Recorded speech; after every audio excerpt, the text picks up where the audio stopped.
Oh, I met you at the skate park, right, Jacob? Yeah, Gio's the newest addition to the team. We met him at the skate park. But me and Pat went to middle school and high school together, and so we skated together, and then Barely. yeah, we skated together and stuff, and then we had like a couple classes. We hung out at lunch at school, and then I started playing guitar, and I would take my guitar to lunch at school, and then that's when like we would just start like singing together. He was like trying to sing over songs I would play. I've known Quentin since kindergarten. Me and this guy have grown up together. Our parents are good friends, and yeah, we were always like just super good friends ever since we were like super little. I started playing bass with Patrick and Jake and Renee. Yeah, when he had, we both started playing music at the same time, like separately. Like he started playing bass, I started playing guitar, because we didn't really like live very near each other. Like we lived on opposite sides of Whittier. So when I first joined Goldvine, I didn't really even play bass for that long. I was just still kind of learning. And then so yeah, we brought him, and it was just me, Quentin, Pat, and Renee, and I was the drummer. At first, I played the first 2 shows on drums. Quentin was the bassist, Pat was the singer, and then Renee played guitar. And then I wanted 2 guitars. I wanted to play guitar, so then we needed a new drummer. So then we tried out a couple people. We tried out our good friend Dylan, and then we tried out Talon. And we met Talon through my little brother, Matt. Talon was Matt's friend. Dude, Talon's so decent at drumming. Yeah, Matt told us about his friend Talon was good at drumming. Get him. So then, yeah, he came over one time. He came to jam. One time, I just wanted to see him play, because I'd never seen him play before. So I told Matt to tell him to like come over to jam one day, just me and a friend. Like, so it wasn't like a Goldvine attraction. We were just jamming. And then after we jammed, he like comes up to me and he's like, "So am I in?" I was like, well, I mean, we're gonna practice. Like, come on Tuesday, like, we'll practice. Like, we'll see how it goes. He's like, all right. So then, yeah, so we just kept bringing practice, and like, I mean, obviously. So he's never told me I'm in the band, but so I don't know if I'm in right now, but here I am. So still waiting for an answer. Yeah. But yeah, so. And then I skated with Patrick every once in a while. Yeah, we all skated so skateboard here and there. And Renee too. I used to skate with Renee at Broadway Park. I used to see him there every like once in a while when I would come on the weekends. Every blue moon. Yeah, once in a blue moon and shit. But yeah, so Renee was in the band before, but he's no longer in the band. And then we got Aaron from Wanderloo. He was in Goldvine for about a year, and then Gio came on, and now here we are. This is Goldvine as we are now. We're best buds.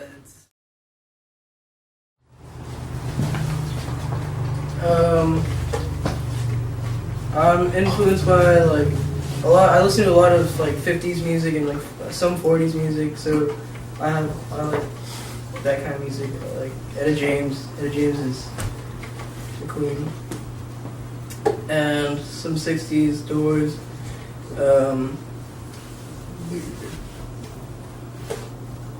What are you? Yeah, that's it. I remember just about. I think my biggest influence had to be Hendrix, but I have a pretty broad like taste in music. And, like I like a lot of sounds, so I'm not too picky. But I think the biggest influence I have is like either Hendrix or even John Frusciante from Red Hot Chili Peppers. Yeah, I used to play a lot of his fucking riffs and shit. And then another big like thing that I like is like the Doors. The Doors especially because like I fucking love the way they sound. Like they sound just like a kick-ass rock band. And we're from LA and they're from LA, so that's pretty sick. I dig that. But I don't know. I think that's like my biggest influences right now. I guess music has always been like a part of my life.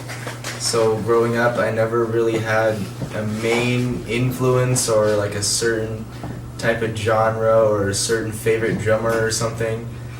Like I always had like a super broad spectrum of music, so I always wanted to be able to do all types of genres of music, like when it comes to my playing and then like I guess growing up, I was really influenced not by drummers but by incredible guitar players.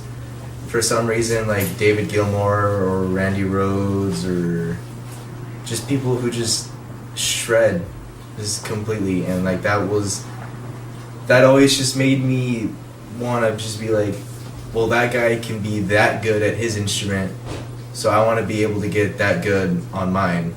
So I don't know why that never appealed to me when I had favorite drummers like Neil Peart or Chris Coleman or like Vinnie Paul or stuff like that. Like, it's just like I always had like a different type of sound growing up. And like, remember when I first started playing drums, I used to listen to, like when I first started playing, I used to listen to a lot of Pantera, and then I never had a double pedal, so I had to practice with my single pedal as much as I could. And that's why, like, a lot of people tell me like, oh, like your foot's like crazy or like stuff like that. I fucking noticed that for So sure.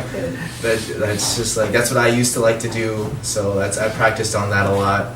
And then, you know, like I love playing jazz and stuff and cumbias and all that type of stuff as well. So I just want to be able to be the best all-around player instead of being the best rock drummer or the best jazz drummer or the best metal drummer.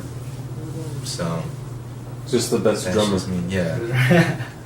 Alright, so my major influences for me that I really get a lot of inspiration and drive from would be the Violent Femmes and the bassist from the Violent Femmes. I believe his name is Brian Ritchie, I believe. And I don't know, I just like the way he's unique, and he shreds, but he also just jams. He keeps it like fundamental, but he still gets up there, and he gets all the notes, but he's like fast, and he's really unique. He has his own unique sound, but he really drives the music forward.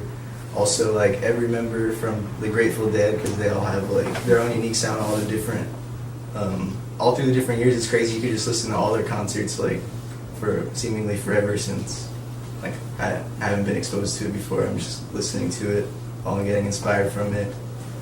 And also freaking probably like CCR, because they just jam incredibly like hard, and I just like whenever I listen to it, I could feel like in the room, and I'm just like I want my jamming to have like that kind of effect, like in the room, that presence, that fucking everyone is just like feeling. Those are the core ones.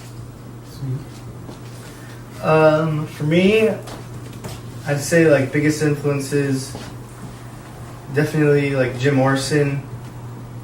Obviously, I mean, I guess you can tell, I'm not sure, but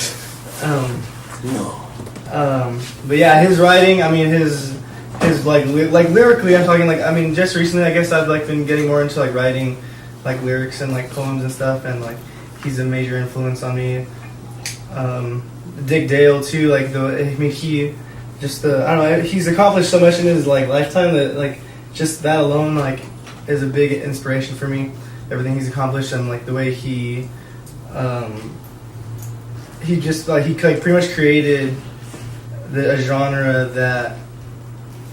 that sparked so many other genres, and it was like at such an early stage, like when there was nothing else like that. Like surf music came in the like late 50s, when there was just like swing, you know, stuff like that, and like rock was like barely starting, you know, like to just create that all on his own and like influence such a major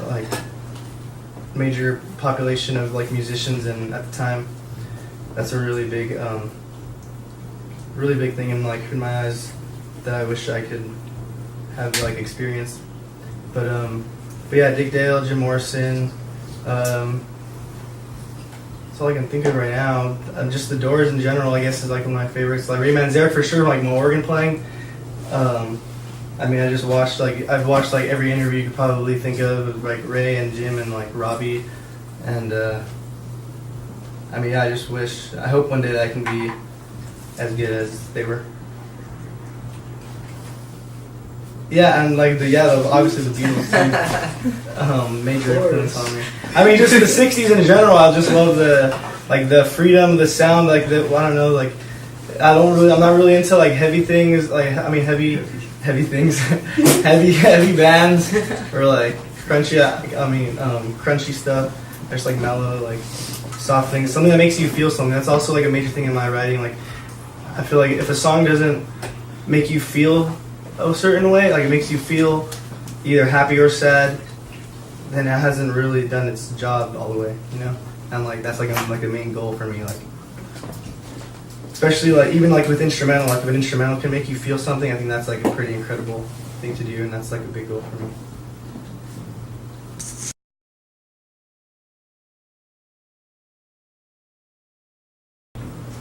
I wish I would have written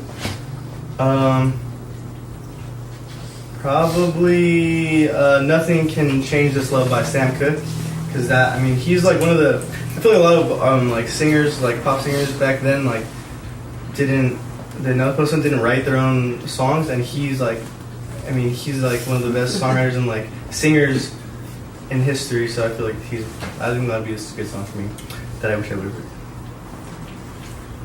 Pass. You started. Pass. I'll end it.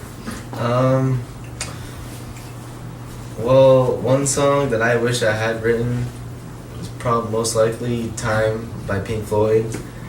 That song is one of my most favorite songs of all time ever to exist in the universe. We watched it live. We saw it live, and that was one of the best moments of my life. Jelly. What do you mean? What do you mean you saw live? Like me and Jacob saw David Gilmour Yeah, live in concert, and that was so I guess it an wasn't amazing Pink Floyd, but it was David Gilmour. What's Close your to life? you But, can yeah. It's close. That's close to Juni, yeah. That's basically Yeah. Pink Floyd, David Gilmour. Yeah. So I don't know. I picked that one because I don't think ever in my lifetime there's been a time when I've listened to that song and I haven't gotten goosebumps from Yeah. any point in the song, Like a solo. because each point from the verse, the chorus, the intro, the outro, it's all immaculate. Every single, it's pinpoint, it's amazing, and yeah, I got the goosebumps thinking about it. it's incredible. Chili's. Yeah. I think I wish I would have written Riders on the Storm by the Doors, because it's like such a heavy fucking song, and like every time I listen to it, I'm just like, oh my god. Like, I feel like the power of that song, like fucking slapping me in the face. Like, it's the best shit ever, and I just like wish I would have written that song, because it's like such a great song. A lot of people know it, so it's a very popular song. So if I would have been known for writing that song, that would have been the shit. I would have been proud of that. One song that I wish I had written would be White Owl. Oh, That's a great song. Yeah, it's a great song. What is Great song. that's not even a question. Hey, is White Owl a great song? Fuck yeah. why do you wish you had written? Because it's fucking great. What makes it great to you? What's so great about It's it? so catchy and it's like All right. profound. Catch you. That's beats, Tom? dude. Q? I wish I would have written probably Echoes by Pink Floyd. Just because like wow. it's so like gnarly and kind of like Ironic. it's weird, you know. Kind of the structure of it's pretty interesting. It like inspires me to like experiment with different sounds, and I think it's super badass. And that it's personally touched me in my life. Every time I listen, I feel something. Every time, why? What is it? What is it about the It song? just like Jake said, I feel like it just gives me a feeling every time, whether it's influenced by like my mood I'm going into it, but it always makes me feel something. That's cool.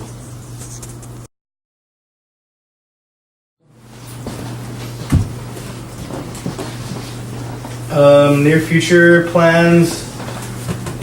We want to put out a new EP or a new full length, ideally. But I think realistically, right now, I think like in the near future, we can put out like four song EP that we're working on. We have 2 songs done. We just need to get in the garage and finish the next 2. But yeah, I feel like this next release is gonna be. I feel like we're finally at the point as a band where we're kind of like where we wanted to be, I guess, like sound wise. Like our first album was completely different than our second completely different than our third. And I feel like now this next one is gonna like really, it's it's gonna like be like a deciding, A defining. yeah, like a defining album, A like, defining that'll, experience for all tell of us. Oh, very true. That'll tell us Like like Vine. Make it or break it, where we baby. go. But yeah, I hope we can do that. It's hard because Quentin's living in Santa Barbara right now, so he doesn't really get to come down that often. It's hard to write. Yeah. Are we still doing the split with the Biscuits? Yeah, I think the two of the songs that are gonna be on our EP, we're gonna be on a split with Biscuits. What does that do? So, What does that do? do? It like I projects don't music. know. No, when out. is it due? Oh, when? I don't know what you think I When- asked, Tom. If I could answer that, no one knows when that is gonna come Yeah, I out. don't know. Soon. We don't. I even talked to know when that's Dylan, gonna and he out. said that they're waiting until Joe gets back to record from the Philippines. Oh yeah, So, it was a couple weeks. He's gonna come back, and then yeah, probably. Okay, let's say 2 months. Max. Max. Max? Yeah. In the next 2 months, new split of Biscuits will be out. Okay. Maybe 3. I think we do it 2. And then Maybe 5. I haven't really booked any shows for like early January because so that we can have time to record more. But I did book a show for Pomona Revival. It's a festival in downtown Pomona that we're gonna play on January 21st. And like Lovely Bad Things are playing it, and Summer Twins, and like a lot of other bands, Moon Ensemble's playing it. I think the Red Pears hopefully, but yeah, that should be a cool show. The Terrors. What about you guys? Any other new plans? Just for the near future, like just all around, like just have our chemistry get better, and Yeah, we should. Yeah, we gotta like hopefully like this thing like it really takes off. But I think we all have like not. I guess we all have plan Bs or like what else? Because like I'm planning to go to Cal State LA, go into like the nursing program. Like Jacob's studying like majoring in audio engineering. Like we all have our own things, our backups. Like I don't really guess our backups. Like I think that for me, I guess that would be my first priority, and then music would come second. But I guess the dream for all of us, each of us, would be hopefully this thing takes off, and then we, make it big in the music world and release singles and albums, All these. stuff like that. Alright. Yeah. Cute.